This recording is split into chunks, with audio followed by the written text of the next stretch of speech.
Good morning. It is Wednesday, February the 26th of 2025. Another mild start in downtown Wausau at the corner of Washington Street and North 3rd Street, our 98.9 WXCO studios. Overcast skies and 34 degrees. I am Chad Holmes. It is the Hump Day Wednesday edition of the Chad Holmes Show here on 98.9 WXCO, online at WXCO.com. Mobile devices and Alexa by searching WXCO and on the Civic Media app. Coming up this morning in the second hour of the show, we will be joined by Grand Theater Executive Director Sean Wright, find out what's going on at the Grand. And then also coming up in the second hour of the show at 9:34, we'll be talking to four Wausau West wrestlers.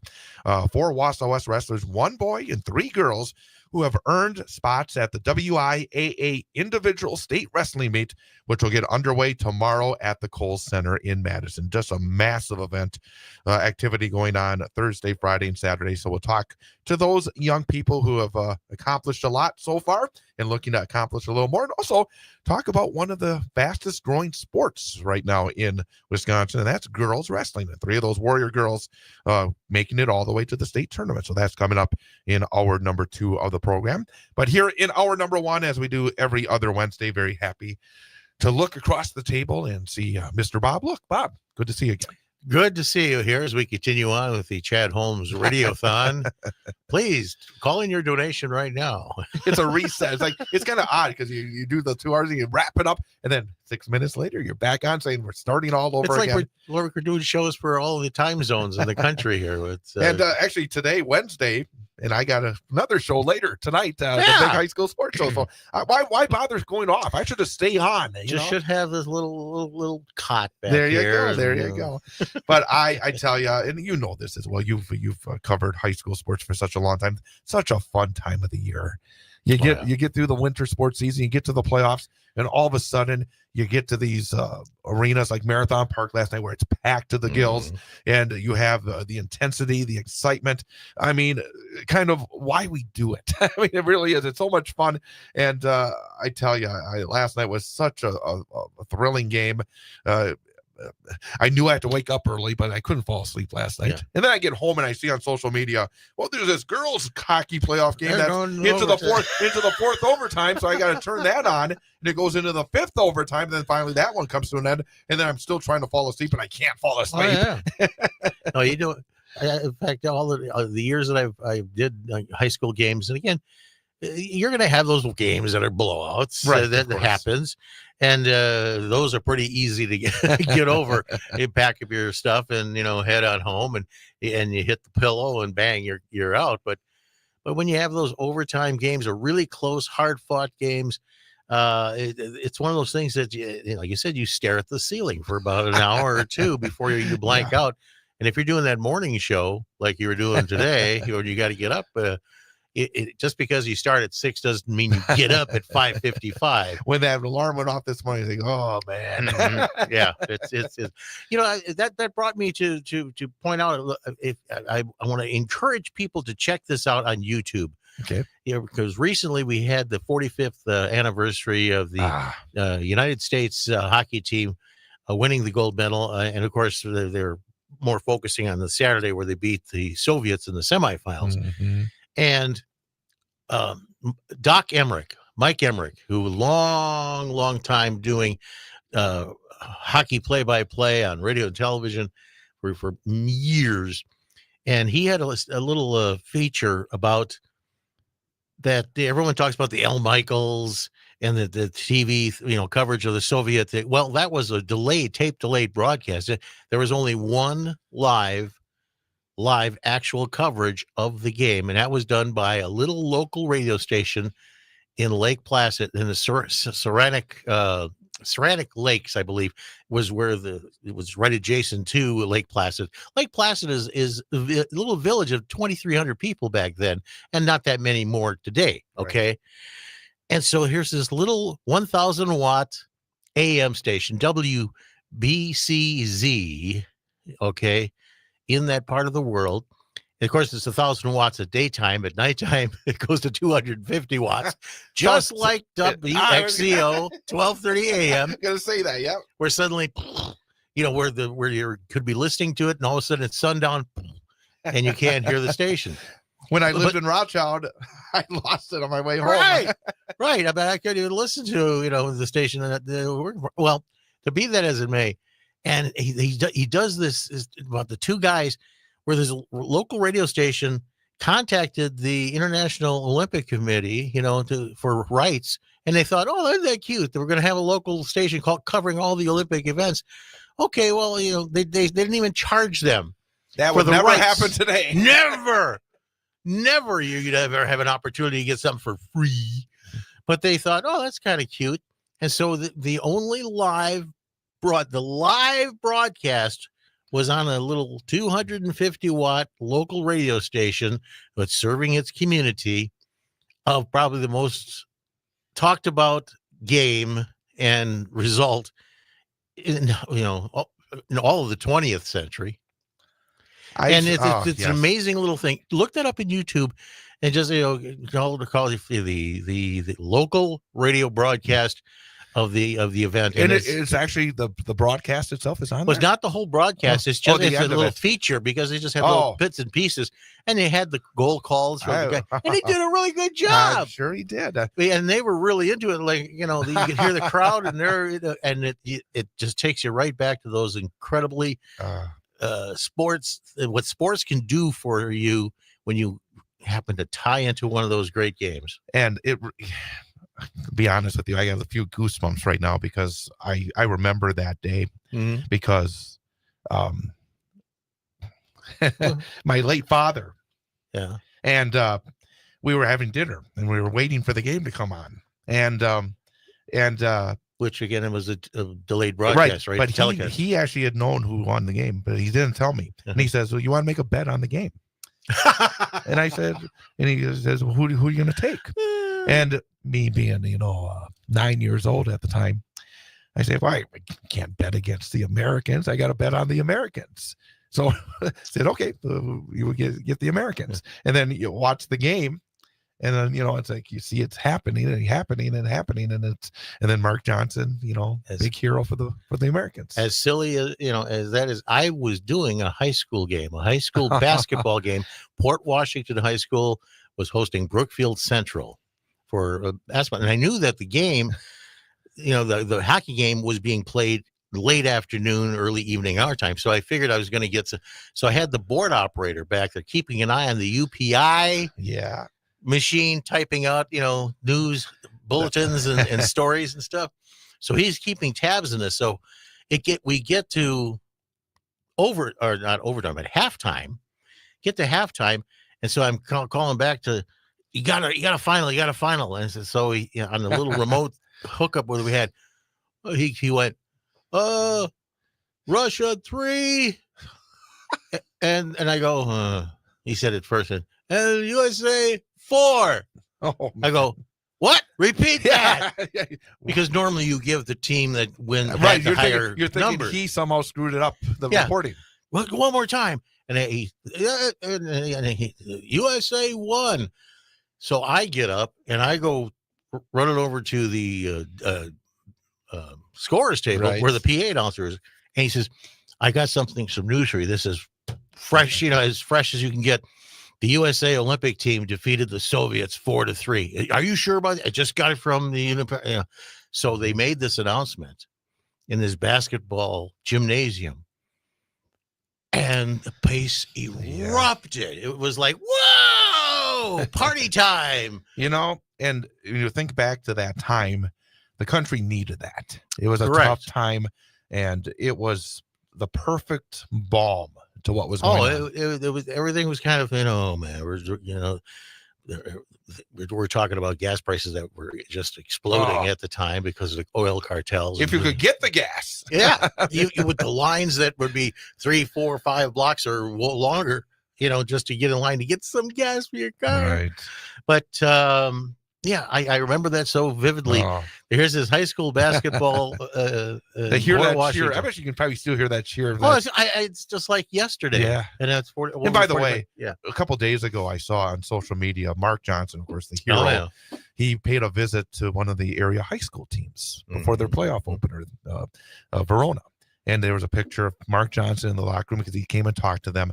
What a great man. And I know that you know him very well. Yeah. I've gotten to know him over the years. Well, he was an assistant coach under Jeff Sauer for a while at Wisconsin. And so I've known him, since, about 2000, I believe might have been 2000 or 2001, somewhere in there when he started working as that. And it's always a great, and I still like to tell that story when I was in his office. This is a few years, into it, getting to know him. So I had to kill some time. So I'm just sitting there in his little, desk. And he didn't really have an office. It was just like shared over. So I asked him, "Hey, Mark, I was just kind of curious. Do you have kind of like a little display or something, to show off your gold medal, of what you won, back in 1980?" And he goes, "Oh no, it's right here." And it was in his the right drawer, the third, and he pulls it and he's holding it and he's going to hand it to me for me to, touch it. And I go, "Nah!" I reared back and I didn't even want to touch him. And he started laughing at me.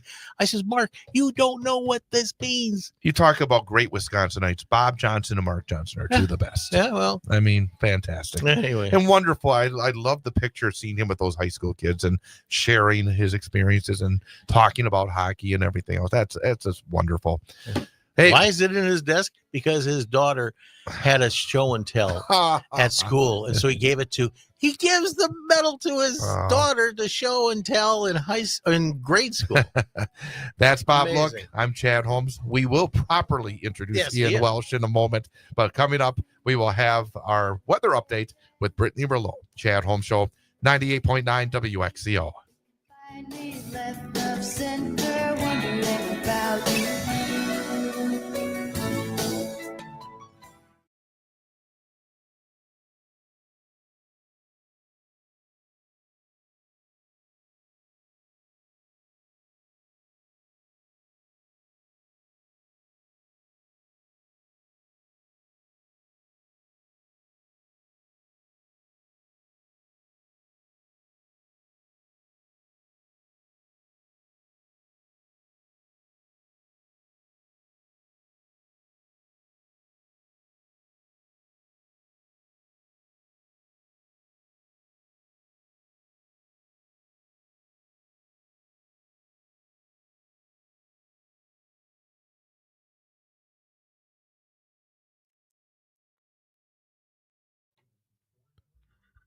Good morning, Brittney. Good morning. How are you? Doing pretty good. How are you? It's sad. My snow's gone. Mm, But I'm all right. The sun was nice. Today's a little yeah, the increase of clouds was a surprise to me this morning. yeah. It seemed like we got a little bit of rain last night. I guess I was looking at my car and it looked like it just got rained on. So we got a little something. You didn't see any ice out there? I didn't see any ice, but I slipped on it. So it is there even if I can't see it. Yeah. Yeah.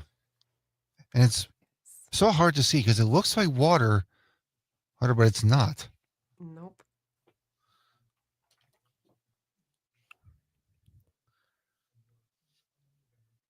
Definitely got to take some getting used to these next a couple of days. Right.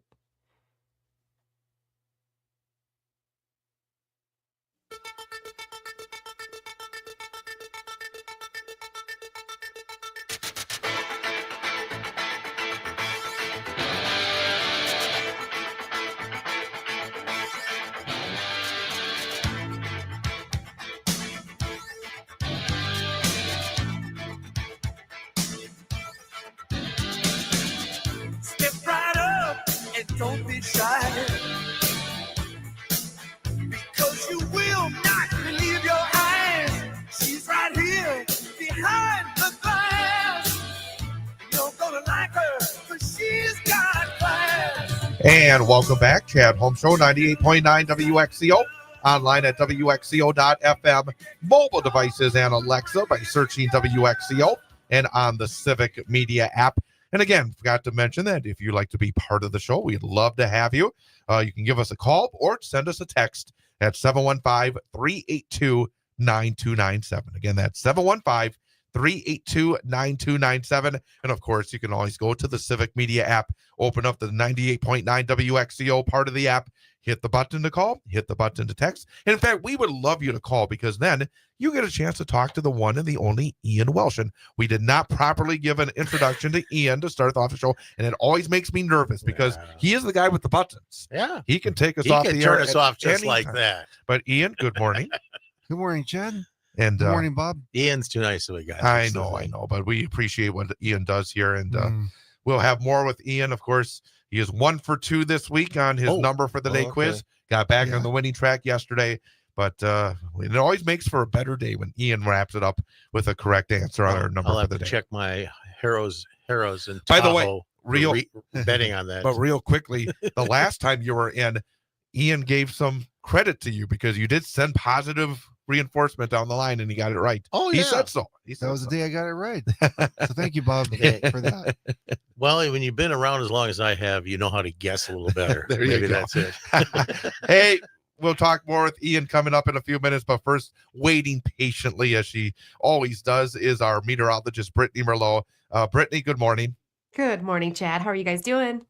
Excellent. Doing very well, and feels like we were just doing this a little while ago during my guest stint on The Chad Holmes Radiothon is what we're calling it. North News Radio.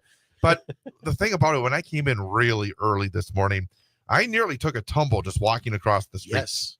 Yes. I was just out, coming into the studios, and it is like it's an ice rink in certain areas. So when you think it's just wet, it's Yep. just not. I was And- telling It Brittany the is same not. thing. I slipped on. I was getting out of my car here. Yep. And Brittany, you actually mentioned that the last couple of days that was expected to be that temperature around where we are, around freezing, that leads to a lot of slick spots. Yes, it's really dangerous this time of year. I mean, if you slip and fall, you can really, really hurt yourself. I mean, you don't want to do that. So this is the time when you're in the early morning or late night and those temperatures are getting cold. We're pushing that freezing mark. The freezing mark is 32 degrees, just in case you're not aware. When we're around those low 30s or upper 20s, anything that's shiny, that looks wet, it is ice. Be careful, be careful, be careful. Watch your step. Widen your stance, walk like a penguin, hold on to things. I don't care how stupid you look this time of year, just be safe. That is the most important thing. I'm telling you, it happens so fast. You think as an adult, I'm fine. I'm not going to slip and fall. I'll catch myself. No, you can. And I've done it. I broke my tailbone and that thing lingers. And that was a good injury compared to what could have happened. So. I know you are much younger than we are here, but I have the similar situation now in the shower. Yes. Oh, man, I tell you, you think, oh, there's no way you're going to. I have had so many close calls recently in the shower. It is amazing. It reminds me Gotta get one of those ice mats. outside. You're exactly right. But mud. Lots of Ew. mud out there. We've had lots of warm temperatures this week. And boy, I mean, it's been nice walking out with feeling the sun. The combination of warm weather and the sun has been really beautiful. But man, it's kind of sloppy out there as well now because of all the melting snow. It's so true. I didn't know what kind of shoes to wear. I was like, all right, where are the mud boots? Where are my rain boots? Because this is nasty. Everywhere you step, you're stepping in a pile of mud or it's ice in the evening. And like you said, the snow just left us within 24 to 48 hours. Those 10 inches that we had on the ground, gone. So some farm fields are flooding. Some local low-lying areas are still starting to flood as well. And then the rivers. So if you think about it, all this water went into the ground. There's still a frost line. It's still frozen down there. And so it can't go all the way into the ground where it should. And it's piling up, pooling up in certain areas. And then it's also making its way slowly to the river basin. It'll all eventually go there. This is going to rise the river. It's going to swell it up a little bit, break that ice. The ice is going to start going downstream and it gets caught in little areas. And we could see some ice jams, some flooding possible from that. And then obviously, if you're ice fishing, I'd be worried, especially starting tomorrow, because those winds are going to get breezy. So not only is the ice weakening and shifting, but those winds are going to start to really move it around. And that's when things get scary and ice rescues are needed. And it's a messy season. Spring is messy for outdoors. And it looks as though that the warmer temperatures are going to stick around for at least a few more days. Oh, they're going to be here for a while. I mean, we're going to continue this week into the low 40s. Today we'll hit highs in the mid 40s. Tomorrow will be kind of like upper 30s, low 40s. Then Friday will be into the mid 40s. We cooled down over the weekend. Saturday's highs will be mid 20s. Then we stay at the low 30s on Sunday. But as we go into next week, we're looking at 40s and 50s again. Oh. So Spring will have arrived. And something we always talk about, because coming up here in the next couple of days, March the 1st, and you and I, yep. we don't say it's March 21st as spring starts. Actually, you and I, we say it's March the 1st, right? It is. So we're just, 2 days away There from you the go. start of spring. Yay! And again, for folks who may say, what are they talking about? Why do you think March 1st is kind of the start of spring? All right. So March 1st is the meteorological start of spring. We kind of go in 3-month sessions, I guess. So March, April, and May will be spring. June, July, and August is, of course, summer. And we go by that for climate records and data and all of that. So it makes more sense, because when we're changing it by the equinox, it's not really lining up very well. Exactly. So See how we got that all organized like that? there you go. So Yeah. much. And That's I, meteorologists that do that for us. and I ladies and always, gentlemen. not sure if it's the 21st or the 22nd or whatever. Me neither. It's nice and easy when you say it's the 1st. Yeah. Exactly. And March is spring. Come on. It just There is. you go. Hey, Brittney, thanks again for the information. Make sure you You're get the welcome. right shoes or boots on. More mud coming, but enjoy your Wednesday, and we'll catch you again tomorrow. Bye, You too. Brittany. Bye. That is our Brittney Merlot. Joins us every weekday morning at 8:21 here on the program on 98.9 WXCO. Real quickly, right now in downtown Wausau, overcast, guys, 34 degrees, no wind, so no wind chill as well. Dew point of 31, relative humidity of 89%, barometer at 29.80 inches, and a visibility of 7 miles. We have an information update coming up, and then back with more with Bob Look coming up next. Chad Holmes Show, 98.9 WXCO. You're talking, the answer is there. You promise your love, how much you care. I'm still listening, but still unsure. Your actions are like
Life is so strange when you don't know how can you tell where you're going to. You can't be sure of any situation. Something could change, and then you won't know. Chad Home Show, 98.9 WXCO, online at WXCO.FM, mobile devices and Alexa by searching WXCO, and on the Civic Media app. Again, join us. Call or text 715-382-9297. That's 715-382-9297. Joined in hour number 1 by Bob Look, as he does every other Wednesday. In fact, Bob, during the earlier show, in the first hour, I told the story that you told on this program when you had Ron Johnson on your show, and how he tried to get off on a phone interview. Yeah. And I was bringing it up because this week we hear that the president and his press secretary have decided that they're not going to just take questions. They're going to only take questions from certain individuals, that they're going to basically cue it. And I thought, that's Ron Johnson, because that was such a funny story that, you went off script and all of a sudden Ron is saying, Bob, I think that we're I can't, you're breaking up. I can't hear you. And you said, I hear you perfectly, Senator. I know. Keep going. But the idea within our system of government, because whether or not it's a local official, whether or not it's a state official, whether it's the president of the United States, the idea is that you are a representative of the people. And part of the process is the media is supposed to be a voice for the people asking some of these questions. Mm-hmm. And it's just another step, another crack in what our system needs to be. Well, when they call them representatives, you should be a representative, whether you have the people who are on your side or not. The point being is that you represent all the people in the district. I mean, Tom Tiffany, when was the last time he's had a public forum? If there is a public forum, it's one of these things that suddenly becomes available. It's like 4 PM, and then says, "Oh, tomorrow morning 9 a.m. Congressman Tiffany will meet people at such as," and there'll be a remote area, and there'll be like a dozen of his, local, biggest, supporters. You're doing a great job. Well, quit being a weasel, Congressman Tiffany. Just Tom the Weasel Tiffany always sounds just right. Because if you don't sit there and want to stand up for what you say you believe in, then why are you there? By the way, really good point here, because coming out and speaking, having meetings with your constituents. Well, some held town halls in the last week or two, and they got some pushback on a lot of what's going on in Washington. Well, just last evening, NBCnews.com put out a story that says House Republicans are putting the brakes on town halls after blowback over the Trump administration cuts. One GOP aide said House Republican leaders, again, this is the part that really annoys me. House Republican leaders are urging lawmakers to stop engaging in them altogether. I mean, have some guts. Because, in fact, real fast, I think sometimes when you face tough questions and some anger, how you handle it, you can turn it on its head and make you even more popular with your constituents if you're willing to go up there to and face answer up the tough questions, right, and answer them in a truthful way, and in a way that people can understand. Because I think that Americans are very fair. They aren't going there just to rattle and to pound on them, but they want to hear answers. And the idea that the leadership. Again, remember who pays their salary to represent the district. It's the taxpayers. Now, again, whether you support the person who's representing you or not, that's still your representative. And your representative should be, at least responding to your concerns. That's why they have staffs. What's even worse is that the staff members are to the point where suddenly there's nobody in the office.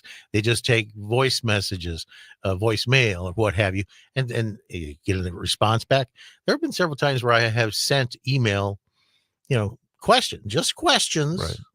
Not going, "Hey, jerk," right. It was like, why, what, please explain to me your decision to vote for or against this particular bill. That's all I wanted their side of the story. Sure. and tumbleweed comes across my house, and and you hear the crickets that don't represent. What I'd like to see, with the actual media asking questions and not suddenly running off and hiding in the corner, would be the South African Nazi, Elon Musk. Okay, listen, clown. First of all, you're not, from this country. You're from another country, which is not makes him, less, important. But the hypocrisy of it all is incredible. Where he's telling how we're supposed to run our government.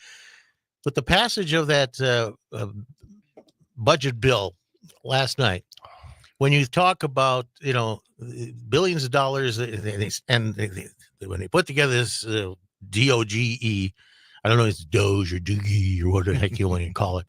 The point being is that, okay, yeah, we always like to find, fraud and abuse and, waste. I understand that. But then when they arbitrarily just throw a number on something, we've just eliminated $166 billion in loss over this, and then all of a sudden the media and that checks the actual number, it's more like 1.6 million instead of 166 billion. See, sometimes people hear the word million, and to them it sounds like a lot of money. $1 million in the in the consideration of a complete budget, it's like a grain of sand on a beach. Do you remember a long time ago when Dave Obey got into a little trouble because it was like a very small amount, and he kind of threw it off, and everyone outraged. Oh, how can you be?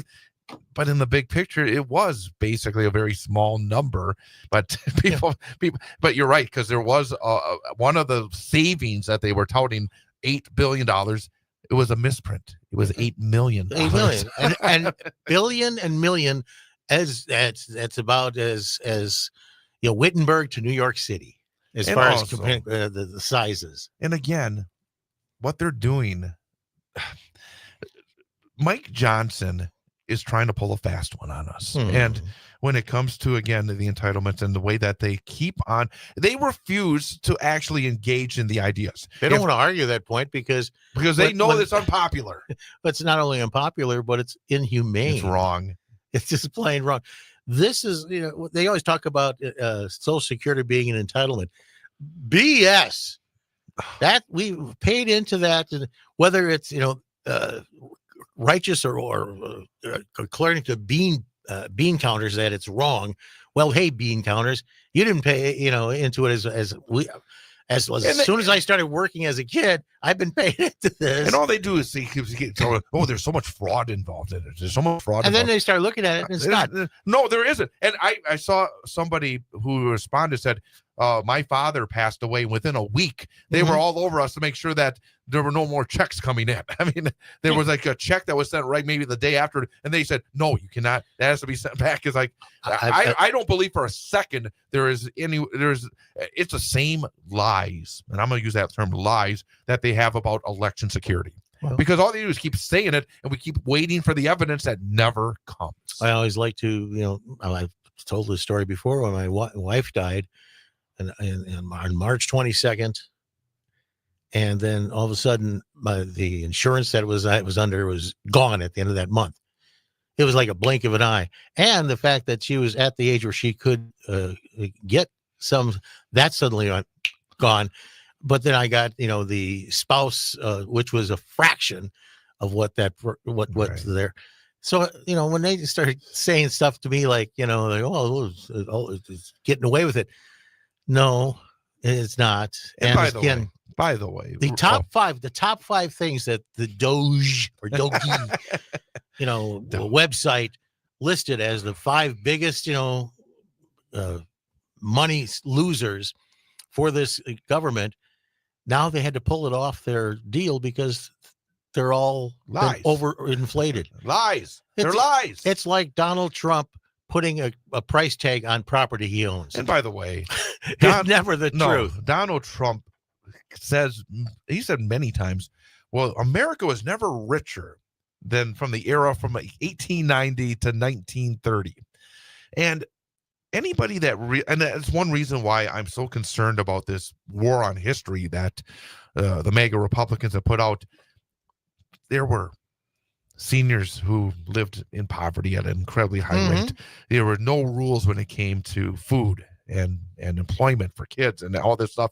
And Donald Trump gets up there all the time and starts talking about how this was a golden age for America. This was pre-Social Security. If you take away Social Security and you take away, and Elon Musk has said he thinks all regulations should go away. And then if we find out we need it, then we can add it back in again. But if you look back in that era, there was so much suffering, so much pain. My parents so lived many through Americans. that. I mean, they were born in 1919, 1920. Okay. So they were like 10 years old by the time it was 1930. They were right in the smack dab in the middle of that. The stories that that my especially my mother used to would always share stories. She had 5 siblings there, and what it was like to just try to survive. And I remember we had a kind of a family gathering at a big restaurant, family served deal, and here's all my aunts and that who grew up during those. Well, they had the basket of little dinner rolls. Suddenly out come their purses and comes, taking a little napkin, and they're putting the little, dinner, deals in their purse. And I, saw that. And then I kind of brought that. I was a kid at the time. And I asked my mother, I said, well, why are you? Well, we were taught when we were young, we never threw away anything, because that was probably your next 3 or 4 meals was what you were able to hang on to from. I mean, see, the problem is a lot of people it's so far in the rear view mirror right now that people don't understand the desperation involved. You read the stories. Excuse me, guys, if I could jump in here and say, we actually have a phone call. Someone would like to talk to you about your point you made with Social Security. She's actually on the line now. Go ahead. Well, first Nancy of all, Nancy, let's always talk to Nancy. Nancy, what's on your mind? Well, I was listening to your program. Great program this morning. Excellent.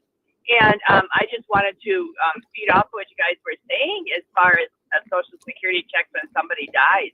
My mother had warned me before she passed away when I was paying her bills. She said, when I die, if a Social Security check comes in, she said, just leave it alone. They'll take it right back out. And by God, they did in less than a week. I mean, it's like it went in and it went right back out again. And so, the fraud is not there. Oh, and it's lies. It's the same thing as when they talk about election security. Give us the evidence, please.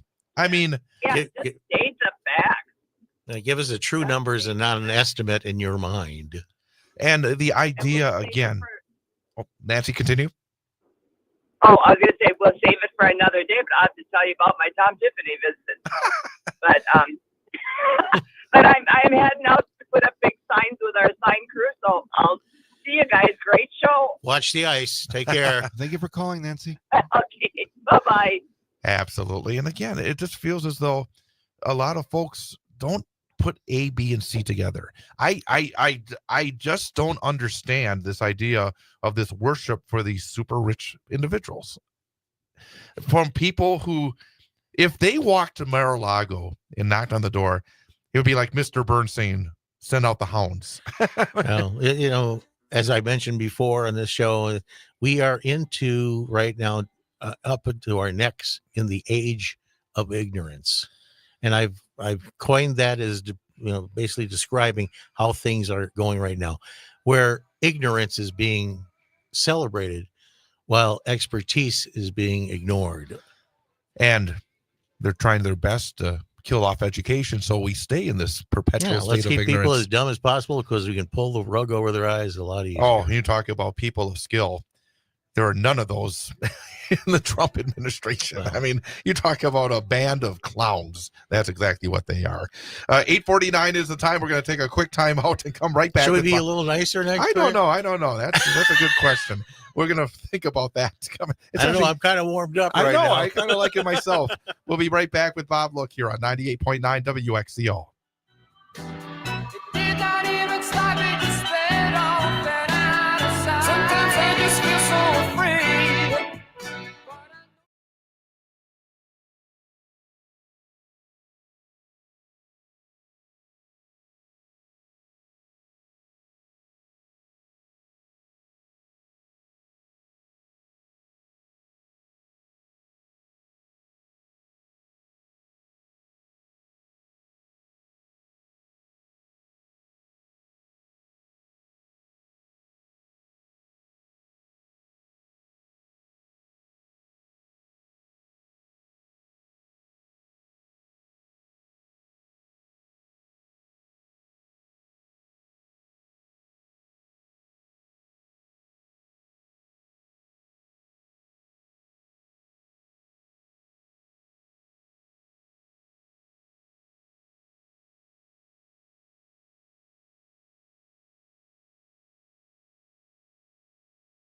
Chad Holmes Show, 98.9 WXCO, online at WXCO.FM, mobile devices and Alexa by searching WXCO, and on the Civic Media app.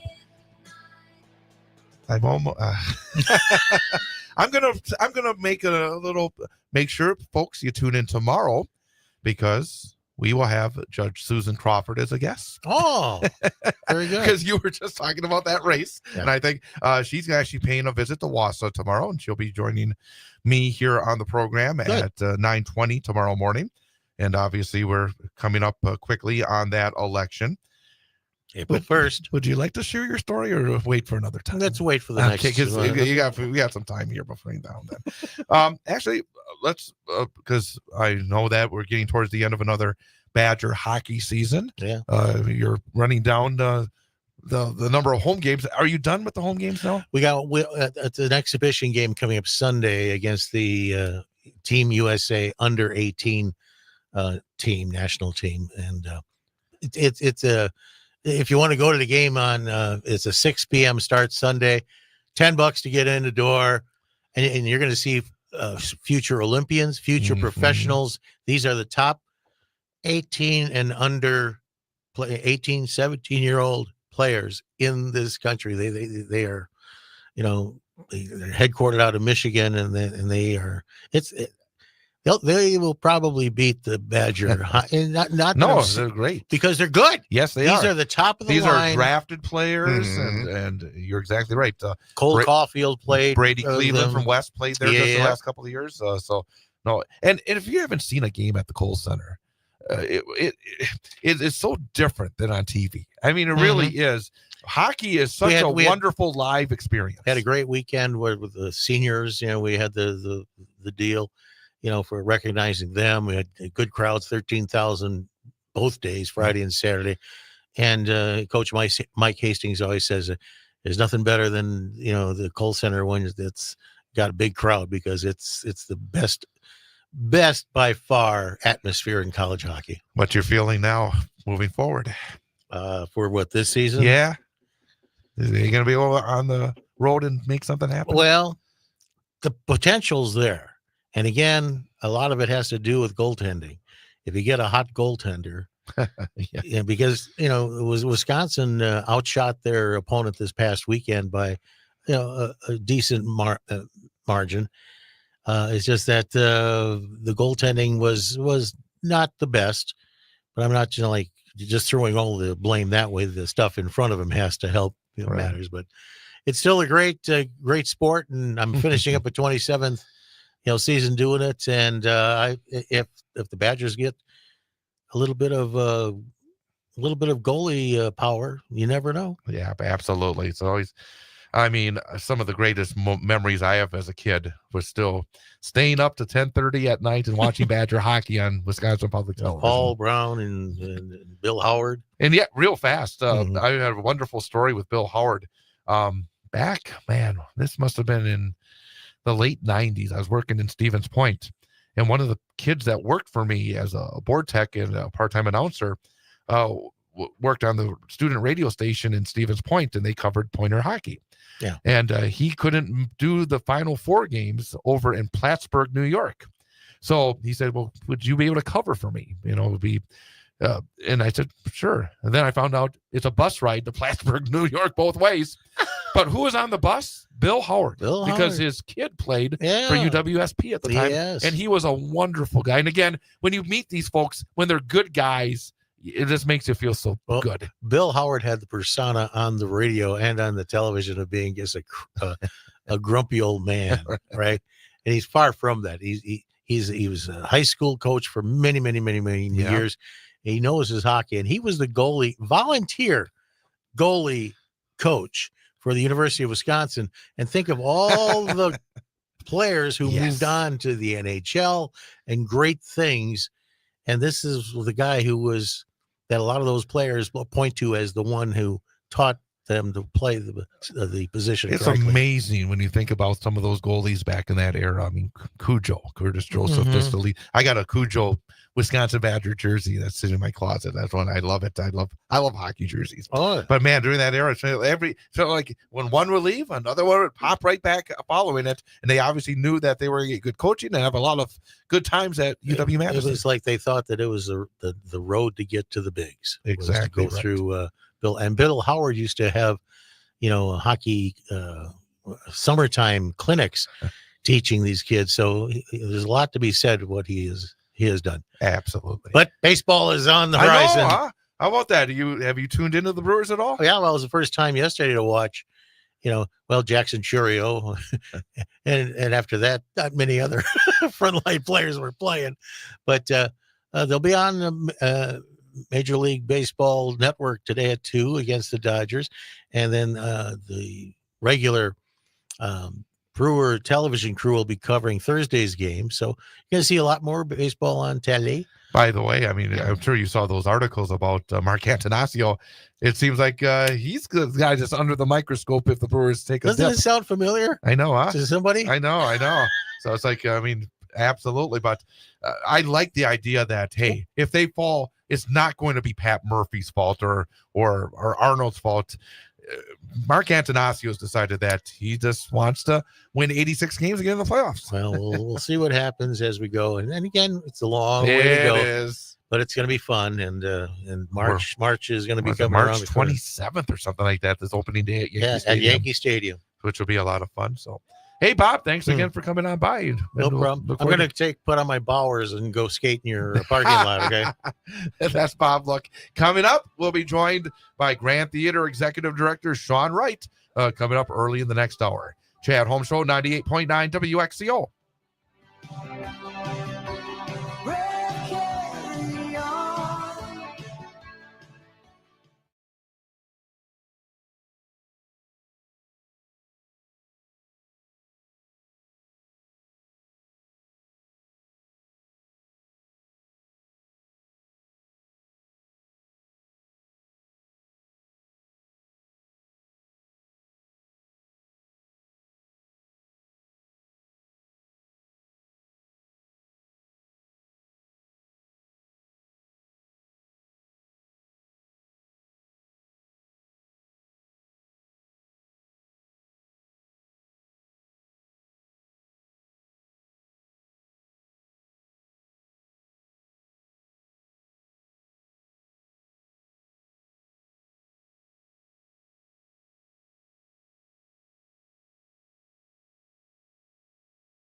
All I need is a TV show, that and the radio.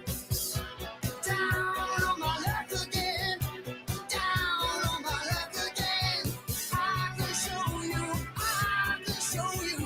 some of the people in my life. I can show you some of the people in my life. Good morning. It is Wednesday, February the 26th of 2025. The time is 9:07, currently in downtown Wausau at the corner of Washington Street and North 3rd Street. It is overcast and 35 degrees. It is hour number 2 of the Chad Holmes Show here on 98.9 WXCO, online at WXCO.FM, mobile devices, and Alexa by searching WXCO and on the Civic Media app. You can also join us by calling or texting us at 715-382-9297. 715-382-9297.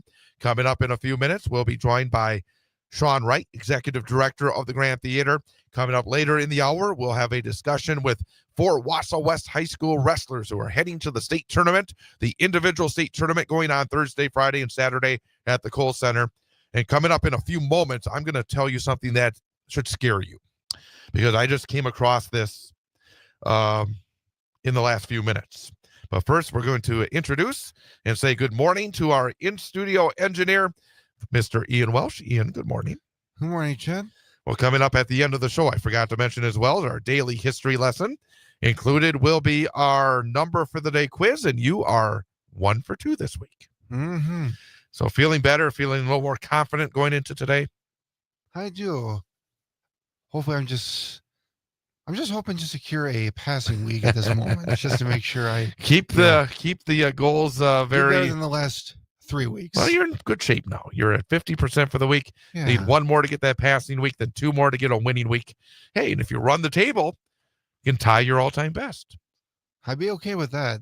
That'd be really good. Anything else interesting going on with you? Anything you wanted to bring up here as we start off our day? Because we didn't give you a lot of opportunity in hour number 1. That's okay. I know I talked about the theater auditions that were happening in our area yesterday. I know that last night was the final night of auditions for River and Woods' 9 to 5. So hopefully they had a good turnout of people as well. And this weekend actually there's something really big happening at the Cedar Creek Convention and Expo Center. It's the annual gaming convention of EverCon. And this year is a very special year because they are celebrating their 25th anniversary of EverCon. And I was there during the early days of EverCon, like back when I went to DC Everest junior high. And I first got involved because that's where it first was. EverCon was at the junior high. You know, everything was decked out with video games and board games and costume contests and movie premieres. It was just a really fun event for, you know, people of all different and styles of gaming to come together and just have a good time and really just embrace their inner gamer. And honest, and but for the last few years, I know that you know, EverCon has moved over to the convention and Expo Center, and honestly, it's a good thing They did, because it's a bigger venue. There's more room for more people and more like special events happening as well. And honestly, it's just a fun event. So EverCon is going to be this Friday, Saturday, and Sunday at the Expo Center. There's plenty of tickets available if you want to do just one day, or if you really want to have fun, you could do the whole weekend pass. Terrific. So that is another great event coming here to North Central Wisconsin coming up this weekend. I got to bring up something I saw just a few moments ago. Ian, can you cut the mic for one moment? Mm-hmm. Thank you very much. Yeah. Sometimes that throat just needs a little air, a little bit of something here. Jeff Bezos. And this should scare people because, again, one of the richest people in the world who owns the Washington Post newspaper has decided that he is going to use his toy and use it in a way that I think is bad for America. This morning, it came down that Jeff Bezos is changing Washington Post opinion columns. And instead of focusing maybe on the issues involving democracy and Donald Trump, he is making changes, significant changes. In fact, the opinion editor of the Washington Post has quit because of this. There is a copy of the memo that was sent out by Jeff Bezos to the Washington Post staff. He says, I am writing to let you know about a change coming to our opinion pages. We are going to be writing every day in support and defense of two pillars: personal liberties and free markets. Again, personal liberties and free markets. You talk about two pillars that Jeff Bezos has decided that the Washington Post opinion section is going to write about. Both are conservative ideals. We'll cover other topics too, of course, he says, but viewpoints opposing those pillars will be left to be published by others. There was a time when a newspaper, especially one that was a local monopoly, might have seen it as a service to bring to the reader's doorstep every morning a broad-based opinion section that sought to cover all views. Today, the internet does that job. Then he says, I am of America and for America and proud to be so. Our country did not get here by being typical, and a big part of America's success has been freedom in the economic realm and everywhere else. Freedom is ethical. It minimizes coercion, and practical. It drives creativity, invention, and prosperity. He then says, I offered David Shipley, who is the editor of the Post opinion page, whom I greatly admire, the opportunity to lead this new chapter. I suggested to him that if the answer wasn't hell yes, then it had to be no. After careful consideration, David decided to step away. This is a significant shift. It won't be easy, and it will require 100% commitment. I'm confident that free markets and personal liberties are right for America. And I think the term right is probably right. Mm-hmm. I believe these viewpoints are underserved in the current market of ideas and news opinion. I'm excited for us together to fill that void. That's Jeff Bezos this morning announcing that the Washington Post, one of the great newspapers of America, is shifting their opinion focus away from broad-based opinion, democracy, saving America, to two pillars that he says will be what they write about: personal liberties and free markets. It sounds like he is going, again, full mega, and that is a very, very scary proposition. Mm-hmm. I mean, give me a break. Give me a break. Personal liberties and free markets. That they're going to focus on that. Free markets. Again, free markets. No regulation. Exactly what Musk is calling for, to eliminate all regulation. Mm-hmm. To go back to where children of any age can work 18-hour days, 7 days a week. Go back to a day where people who made your food, your meats, no regulation. Take a chance that you won't get sick. Jeff Bezos one of the richest people in America, is a stain on this country. Not he is, I am America. I sure as heck hope that Jeff Bezos is not America. He said it. I am America. Give me a break. This really, really annoys me. I saw this during our top of the hour news update. And Jeff Bezos, like Musk, like Trump, using their wealth to try to change this country to what they want it to be. So I thought I would share that this morning. I see our friend Sean Wright making his way in. And he'll be joining us here in a moment, talk about what's going on. Calm me down just a little bit, but talk about what's going on at the Grand Theater. So coming on in is Sean Wright. We'll talk about the Grand. It's also an exciting time. It's almost baseball season. But looking dapper as always is Sean Wright. It's not cardinal red, but blue today. Oh, hang on here. Turn on the microphone, Sean, there. That works better. There you go.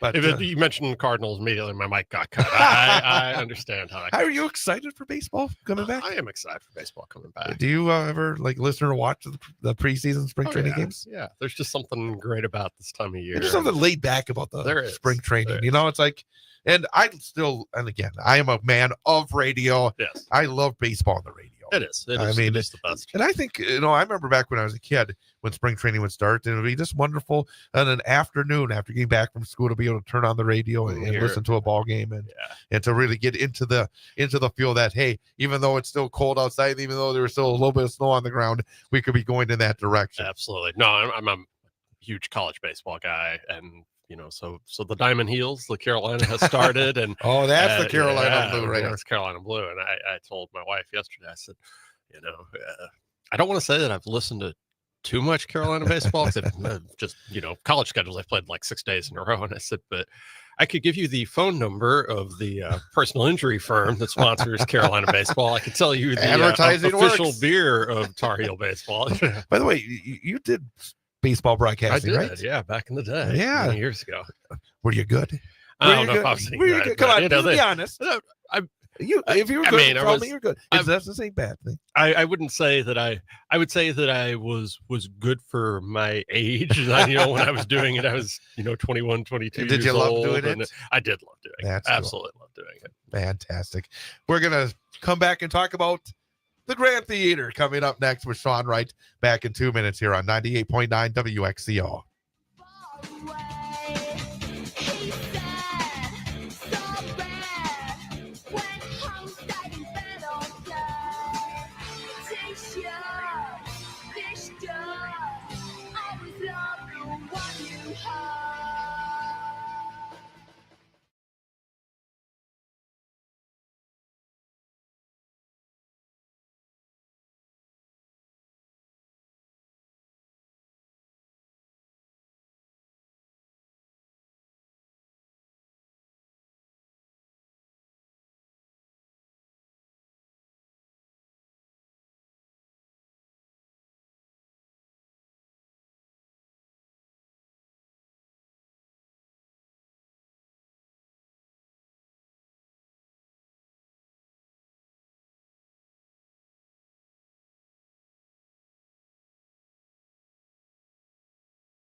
is only in sight.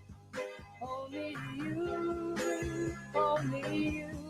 So we walk along. And welcome back to Home Show 98.9 WXCO. Joined by Sean Wright, who is the executive director of the Grand Theater in Wausau. As we just cruise along, we're to the end of month number 2 already of February. Time just flies when you're having fun, and I know a lot of fun being had at the Grand Theater. It has. It was just, pulling up the calendar since we last chatted, going, oh, wow, we've had a lot in the last couple of weeks. 2 nights of Pretty Woman, which was a really great Broadway show. The incredible Ailey 2 Dance Company had a great 10 by 10 show. Matt V and the Killer V's doing the music of Neil Diamond, and then Rob Lake on this past Sunday night with the magic of Rob Lake. So so a lot of sold out shows, a lot of well attended shows, a busy time, but we've enjoyed it. One of my favorite times though, when I'm here, and yesterday morning I had to go to a meeting, and I pulled out, and there were all the buses. Yes. What was going on yesterday? I was Goodnight Moon, Runaway Bunny, part of the Aspirus Arts and Education series. So yes, we had about 1,180 pre-K to 2s in the house for the early show. The young kids. Oh, yes. That must have been fun. It was a little loud in that theater before the show started, but really fun. Yeah, you're getting them early. But that is so fantastic. And my heart feels better when I go by the Grand and I see all those buses. You see the buses. Yeah, you walk in. I mean, you can literally, I was offsite at a meeting myself, and came in right as the first show was ending, and you could just hear the before I even hit the doors, I could hear the noise. Yes, and it's just the excitement. They were just so excited, babbling about what they just saw and how much fun it was. And we can talk about the future, but I can still remember as a kid when you went. I remember going to. First time I went to County Stadium when I was 7 years old. And I think it's the same experience when you go into a place like the Grand. When you walk in, it's overwhelming in a sense. The number of people through my time at the Grand who have started a conversation with me by saying, the first time I came to the Grand was, and for a certain generation, it was they saw movies there, but especially as we get into the folks who are now parents and sending their kids for the first time. For a lot of those folks, I came on a field trip. I saw Artist X, or I saw Charlotte's Web, or I saw the Nutcracker at the Grand, and now my kid's going to see Goodnight Moon and Runaway Bunny this week, and it's really kind of fun to see that. It shows you're doing your job well. I will say that much, because again, you wanted this generation to generation. Absolutely, you got to get them in early, as you said. Well, let's talk about what's coming up, and in fact, I know that we are sponsoring a show coming up as well. But yes, a lot of shows coming up at the Grand. A lot of shows coming up at the Grand. Our friends from Central Wisconsin School of Ballet are in. For a performance they'll be doing their storybook performance on Friday night. We're really glad that we could fit them in the calendar. Nice. It's always a little tight, and then we turn right around on Saturday, and we're really excited to have the Academy of St. Martin in the Fields, one of the world's best chamber orchestras, literally one of the best chamber orchestras touring in the world, and real fortunate to have some fantastic funding from the Chet Susky Art Fund to support that show. And the best news is we are basically sold out. We only have a handful of tickets left. So, it's great to see our community respond and appreciate that they're truly going to see a remarkable performance. Do you ever wonder how it keeps happening? Oh, absolutely. I wonder all the time. But I mean, it's amazing that, again, our community is not the biggest community, but yet you're able to fill up the Grand Theater so very often. Absolutely. And I would say this one is special because our aim from the beginning was we wanted a full house. And so we were, our community engagement education department, Caitlin did an amazing job reaching out to schools and music departments, high schools, colleges, literally all through the state, and offering discounted tickets for students and educators. Our marketing team and Tammy and Anya did a great job. This is the Academy's only performance in Wisconsin. In fact, their only performance on this tour in the upper Midwest. There are only 2 other Midwestern dates are in Nebraska and Kansas. So really marketed this show to Milwaukee, Chicago, the cities, because they are an elite chamber orchestra, truly one of the world's best. And so it's great to see that all come together. I know we have a lot of folks coming in from out of town for the show. I know we have probably 100 to 150 students just that I know from seeing the seating book who are coming to the show. So yeah, it'll be a special experience. And it must be wonderful to be able to expose the Grand to people maybe from outside the area. Outside. Oh, there's nothing we love more than than seeing, hearing from our friends right here in the downtown that, the hotels are filled. Right. You can't get a reservation at a restaurant because people are coming in and making an entire experience, coming in and, going to the Woodson Art Museum or going to Granite Peak or all the other things that our community has to offer. We got about 2 minutes to go, and I know there's a lot of other stuff that you want to kind of mention as well. Absolutely. Boy, we jump right ahead from Academy into, the Drummers of Japan, Yamato, a really, really fun show. Have a school show and an evening show for that. So we're thrilled for that. And then right after that, it's St. Patrick's Day season, believe it or not, and the Great Gaelic Storm will be at the Grand for the first time in about a decade for a night of, that's just a super fun show. That's where rock meets Celtic and just a fun evening for all. Fantastic. And again, check out Grand Theater,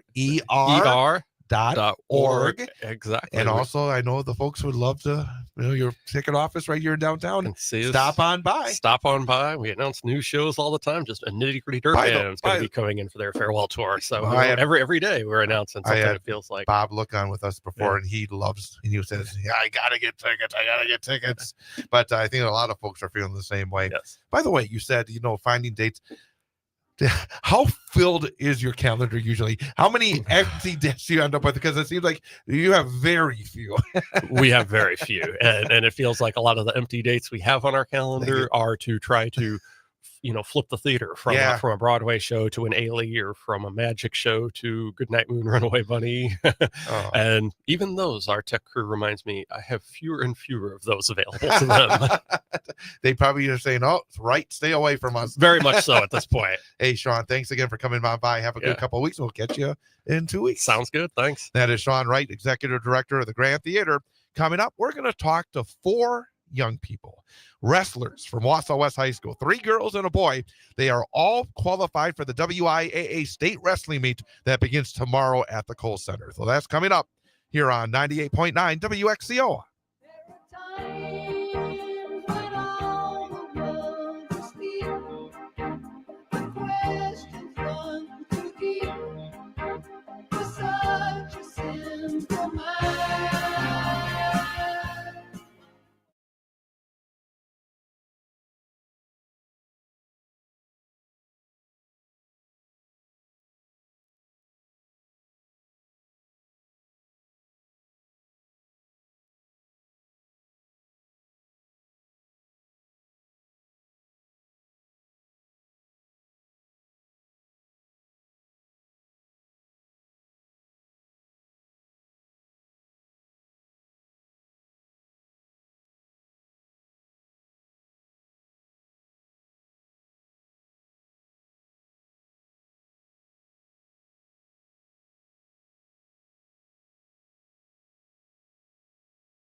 98.9 WXCO, online at WXCO.FM. Mobile devices and Alexa by searching WXCO and on the Civic Media app. Well, it is a very exciting time in winter high school athletics as it is tournament time and now state tournament time as the state wrestling individual tournament being held this weekend in Madison. Very happy to welcome in 4 student athletes who have qualified for the state tournament from Wausau West High School, 3 of the Wausau West girls wrestlers, and Sam Foam from the Wausau West boys. And all of you, thank you for coming on in. We're going to jump in first. I'm going to start with the girls, Sam, if that's okay, because obviously girls wrestling is something that has been growing very significantly in recent years. And the 3 young ladies who are qualified for the Wausau West girls wrestling. I'm going to have you each introduce yourself. Tell us what grade you're in and what weight division you're in. We're going to do it like we're going to start over here and go right around the table so it's easy. And move that microphone nice and close, and we'll start there. I'm Madeline Lee, and I'm a junior, and I wrestle at 132. All right. I am Ailey Lee. I'm a freshman, and I wrestle at 107. And then I'm Emma Hugenvik. I'm a junior, and I wrestle at 138. No seniors, which is very impressive. First of all, I want to ask each of you, how long have you been wrestling? What got you into wrestling? Because I think when you think of wrestling until recent years, it was not something a lot of girls were involved with, but a lot more are doing it now. We'll start again with Madeline. When did you start wrestling and what got you into it? I started wrestling in 6th grade in middle school, and what got me into it was I was already in like MMA sports, and I wanted to get better knowledge and get more familiar with other ones, so I decided to join wrestling also. And Ailey, as a freshman, obviously maybe not as long of a journey here, but how old were you when you first got into it, and what was the spark that got you into it? Well, I started wrestling in 7th grade, and I was really inspired to wrestle from Madeline.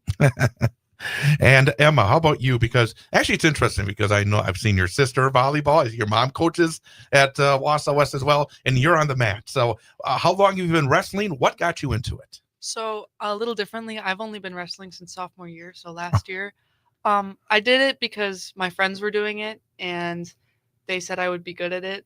And I wanted to do something a little bit different than what I had been doing, and then a little bit different than my sister too. And Sam, what about you? Again, what year are you in? And how long have you been wrestling and what got you into it? I'm a junior, wrestle at 113 this year. I started at 120 and cut down. I've been wrestling for a long time, since like 1st grade. I took a year off in 4th grade, still practice. And the biggest reason I'm a wrestler is because of my dad. He got me started at a young age, and I've just been doing it ever since.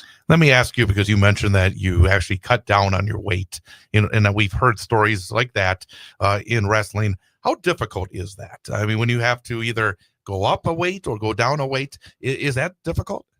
In some cases it's difficult, but like if you get a good enough plan and you stick true to it, it's a lot easier and it helps you out. And especially like your work ethic in the room. If you're sweating hard, working hard, it's a lot easier to drop weight. And if you stick true to the dieting plan. I want to ask you all about earning this spot, because obviously it's a process. You go through your season, you go through the regionals, you go to the sectionals. And let's talk about last week's sectionals. When you punched that ticket, when you earned the spot that gets you to state, what was that feeling like? Well, again, we'll go around the table here. And again, we'll start with Madeline. I think it was definitely obviously a great feeling, because last year I was unfortunately not able to make it to state, and finally making it this year, it felt like a big accomplishment. I mean, I've been working since last year to make it a state. I mean, you work all year round. This whole entire season is just dedicated to state, I feel, and being able to punch my ticket and finally have that stress off my shoulders that I'm actually going there, it just felt amazing. Ailey, let me ask you in a little different way, because as a freshman, to get to this level obviously is incredibly impressive. Was this a surprise? Was it something that you felt you had in you during the course of the entire season? How surprised are you to be going to the state tournament? Well, I've been also having the same goal of going to the state tournament. My middle school years, I also went to the youth state tournament, so state wasn't something I hadn't planned. But to your first question, how it felt qualifying, I was wrestling for that second place and the girl that I was wrestling was, for the last 2 weeks, I've lost to her. So that feeling of just beating her to get that second place to go to state was very rewarding. Let me ask you then along that line, what was the difference? Because I think whether it's a team sport, whether it's an individual competition, when you have somebody that has beaten you before, and then you're able to turn the tables, what was the difference? What allowed you to turn it around? Because obviously it was not in a long period of time. You'd faced her rather recently. What allowed you to earn that win? I think it's just like the small details, watching film, and just like critiquing the little mistakes that you made in previous matches. And Emma, again, is very new to the sport to make it to state. Not only make it, but you were the sectional champion as well. How surprising has it been in your 2 years doing this, or is it something that was like a duck to water? Something that like one of my coaches has always said to me is take it one match at a time. So I've never really been the type to think all the way ahead to state. So I was very happy, and I was very tired at the end of my finals match. And I was just so happy to have taken that match like as the one it was and be able to come out successful at the end. And Sam, I should ask real quickly as well, is this your first trip to state? Yeah. Okay, so number one, when you punched that ticket at sectionals, the feeling, and what were the expectations for yourself at the start of the season? And was this something that was a big goal, or is it something that sort of came up as the season went on? Yeah, making the punch to state was amazing. It was a very good feeling, and to think that your work has paid off and everything throughout the season and all the things that you go through. And then this was definitely a goal of mine at the beginning of the season, knowing that I'm an experienced wrestler and I've been on the varsity lineup before and I've been to sectionals. Last year, I unfortunately got knocked out first round, and this year I definitely want to make it like longer and get into the finals match. And even though I took second, still punching the ticket to state was a big thing for me.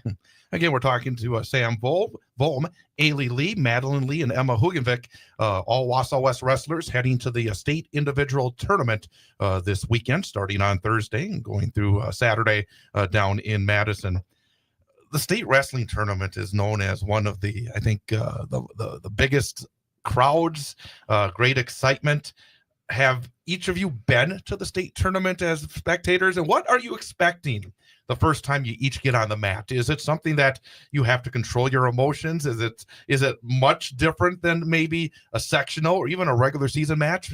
Obviously, the big difference is being in a huge arena, but what is the expectation of when you get to Madison? Do you expect to have to keep your emotions under control? And we'll start again with Madeline. So I was there my freshman year, and wrestling there is definitely a lot different. I mean, you get down there and everybody's like, it feels like everyone's looking at you. So being down there on the mat is like, you're just like surprised and like just stars like struck.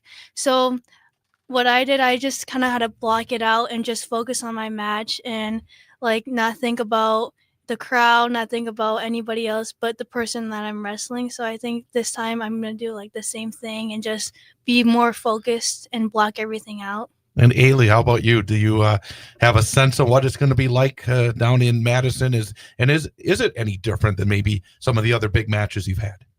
Well, I'm assuming it's going to be something similar to the Alliance Center for the youth state tournament, and where it's just big lights, big mats, surrounded by a bunch of people. And I'm really going to just focus on just being like in my head, focusing on my match, not the lights, not the people. Along the same lines, Emma, since you got your ticket punched to the state tournament, every night, I imagine when you go to bed, you're thinking about it. What are the thoughts that go through your mind? How do you get yourself best prepared in order to compete at the highest level? So last year when I like attended the state tournament as a spectator, I just remember being in awe of like the people down there and just how like they looked like little ants. And I've been definitely thinking about it, and it's kind of the same thing, like just focusing on my match and blocking out the noise and the lights and all of that stuff, because like you're the only person that matters in the end. And Sam, you said it, you've got experience. You've since a first grader being on the mats. Are you able to use all the experiences you've had over the past 10 years or so to try to be as ready as possible, not to let the moment overwhelm you? Yeah, definitely. The experience throughout the years of wrestling and certain different tournaments and bigger tournaments and stuff like that is definitely going to help. But I feel like being down there in Madison is going to be a different type of feeling, being in that big stadium like that, and especially with as many people as there can be watching you. I'm definitely going to try to take the moment in and embrace it, but then, of course, I got to focus on myself and my priorities and try to look forward and past that and hone in my ability. And I want to ask the girls, well, before we run out of time, why do you think girls wrestling has been getting more and more popular? Because it has been. It feels like it feels as though that it's been growing. I mean, there never used to be the actual separate girls tournament until the last few years. What's been a key in terms of girls wrestling starting to get a real toehold here in Wisconsin? I think it's getting so popular because it's just like you look at it and it just looks cool and everyone's doing it and just getting so much popularity, and like you see the boys do it, boy dominated sport, and then more girls start doing it, and I don't know, just like seeing the little girls do it too. I think they just take inspiration and stuff. And Ailey, it sounds like you've been around it for quite a while in terms of different kind of tournaments. When you do talk maybe to others who are involved in it, do you have a sense that it really is grabbing hold of a lot of girls and that it's going to continue to grow? I think the sport will continue to grow a lot in further years. I think that it's been so interesting to others is because, like, I don't know, I've seen like a lot of people, it seems like they find it very interesting. It's not your common sport, nothing like your volleyball and like gymnastics and all that. It's more like just something different for everybody. And Emma, when you first started, what was the reaction maybe of your friends and family? Because you said you just jumped into it as a sophomore. What did people think when you say, "Hey, I'm gonna go out and be on the Wausau West girls wrestling team"?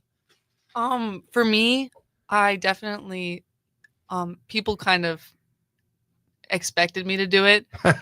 Just kind of the way I am. They said it fits my personality, and just like my work ethic as well. And I think because of girls wrestling, there's such a big community that any girl could be a wrestler. Like any girl can go up and try it. It just takes like discipline and your work ethic, but like it doesn't matter who you are, you can be a wrestler, which I think includes like all girls in the sport. And Sam, we have 3 girls from the Wausau West team going to state, and you are the lone representative at individual state for the Warrior Boys. Do you feel an additional sense of responsibility, maybe even a little sense of pride, being the one representative for Wausau West Wrestling? Yeah, I definitely feel that, and it's very cool to be the one and only guy down there, even though I wish that there was others that came with me. But yeah. And I guess finally, as you each do you all look at your brackets? Do you feel like how tough is each of your brackets? We got only about 45 seconds to go. So real quickly, I'm going to go around the table. And what is your expectations going in? And again, Madeline, we'll start with you. My expectations are high for myself, but I do have a tough bracket. But I know if I stay focused and focus on each match one by one, then I'll be able to do good. And what about you, Ailey? How closely have you looked at that bracket, and what do you expect? Well, I think if I keep wrestling hard, I can work hard and maybe place, but I do have a tough bracket, and I just think I should just focus, and it'll be good. And Emma, you've got a couple of already championships on the road to state. Can you add to it down there? I think my bracket's pretty tough too, but I think every bracket is. But just again, like taking it one match at a time, just focusing on my first one before I move ahead. And Sam, what about you? What's your expectations? Like Emma said, every bracket down at state's very hard to compete in, and myself, I think I can go farther than expected, and that's just what I'm looking for. Take it match by match and do the best I can. Sam Volm, Madeline Lee, Ailey Lee, Emma Hugenbeck, congrats on all the success and best of luck down in Madison. We're going to take a quick timeout and be right back. Chad Holmes Show, 98.9 WXCO.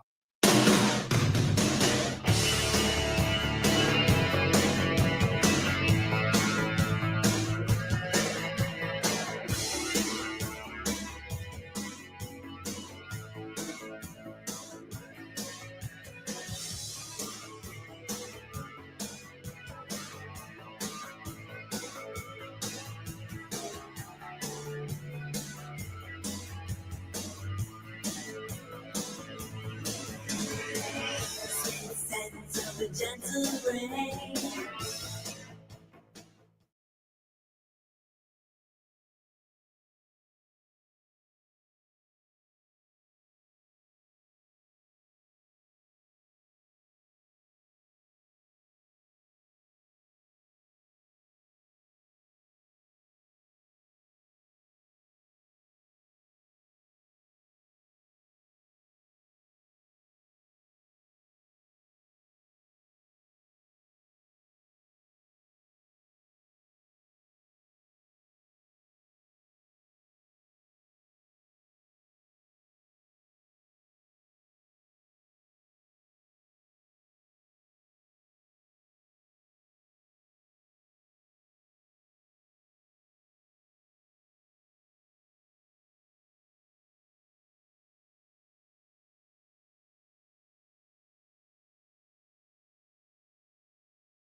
And welcome back, Chad Holmes Show 98.9 WXCO. Online at WXCO.FM. Mobile devices and Alexa by searching WXCO and on the Civic Media app. The time is 9:52. It is Wednesday, February the 26th of 2025. Received an email. Who was that? Guy thinks I'm a fascist. Jeez. And it really means a lot to me when somebody will write to me and use a false name. So he did not like what I had to say in terms of Jeff Bezos and the new editorial position of the Washington Post, and got every That's right to their feel that way. opinion. And Yep. thanks. I guess I'll say thanks for listening. It is, as I said, the 26th of February. It is day number, what day number is it? 57. Day number 57. There are 308 days remaining in the year 2025. And some famous events have occurred on this date in history. On this date in 1919, an act of the U.S. Congress established most of the Grand Canyon as a United States national park. On this date in 1991, Tim Berners-Lee introduced World Wide Web, the first web browser. On this date in 2009, the world learned that the Obama family had decided on a dog and locked down a delivery date. First Lady Michelle Obama said a Portuguese water dog would arrive at the White House on April the 1st. On this date in 2017, at the Academy Awards, the Best Picture Oscar was mistakenly given to La La Land and then awarded to Moonlight. And on this date in 2018, the Global Seed Vault, seeds. The Global Seed Vault in Norway received its 1 millionth seed on its 10th birthday. It's a lot of seeds. Yes, it is. Some celebrity birthdays. Actor, director Bill Duke is 82. Michael Bolton. Time, Love, and Tenderness, and all those other 80s and 90s hits. Michael Bolton, 72 years old. Actor Greg German of Ally McBeal is 67. And D. Ray Davis of Barbershop and 21 Jump Street is 43. If you out there celebrating your birthday, happy birthday to you from all of us at 98.9 WXCO. Happy birthday. Special events being acknowledged today. It is International Polar Bear Day. Carnival Day. Why would Carnival Day be on February the 26th? I feel like Carnival Day should be like in the summertime. Exactly. Maybe like June. I haven't delved too deeply into where this came from, but says on my list, Carnival Day. Okay. It's For Pete's Sake Day. I say that a lot. It is Levi Strauss Day, because it's on this date in history that Levi Strauss Company was established. It is Personal Chef Day. It is Pistachio Day, Set a Good Example Day, and Thermos Bottle Day. All right, time for our number for the day. We didn't give you the topic today. I got so excited to talk about Jeff Bezos, I forgot to ask you about the number for the day and the topic. But you're going to go in cold. Yeah. All right. What we do is we give Ian Welsh 3 choices for our number for the day. 1 is correct, 2 are incorrect. So based on the math, should get 1 out of 3 right by guessing. 33%. So that means if he's above 33% for the week, he gets a passing grade. Yes. If he's below 33% for the week, it's a failing grade. So far this week, 1 out of 2. 50%, well above passing grade. Our number for the day is number of acres of land in Yellowstone Park. Yellowstone Park. So the number of acres of land in Yellowstone Park is the correct answer. 2.2 million is the correct answer. 22.2 million is the correct answer. 202.2 million. That's quite a jump. 2.2 million, 20.2 million, 202.2 million. Well, Yellowstone is a park. I've never actually been there myself, so I can't say from personal experience, but it's a very popular destination. But think about it. Yeah. Think about those numbers. Think about what's possible and what's not possible. 2.2, 20.2, or 202.2. 202.2. Okay. Okay, I'm gonna say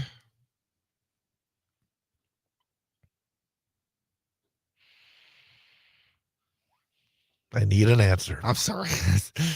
Okay. Okay, I'm gonna say 2.2 million. I'm going with A. It's my final answer. I'm not gonna change it. Man, you were thinking hard. I was. The correct answer, number of acres of land in Yellowstone Park is 2.2 million. That was right? Yes, you were right. Oh my gosh. You forgot what your answer was. Well, no, I was just thinking because that last number was just... I know. Totally sometimes you got to put outrageous. It together. Well, hey, you got yourself a passing week already. Oh, I'm good with that. 2 out of 3. Now we'll go for a winning week tomorrow. Absolutely. Have a good rest of your day. And we'll see you tonight. Too, Happy Big Wednesday, everybody. We'll see you tonight. Yep. Big High School Sports Show. Big High School Sports Show tonight, 6 till 8 p.m. Hope you can join us then here on 98.9 WXCO.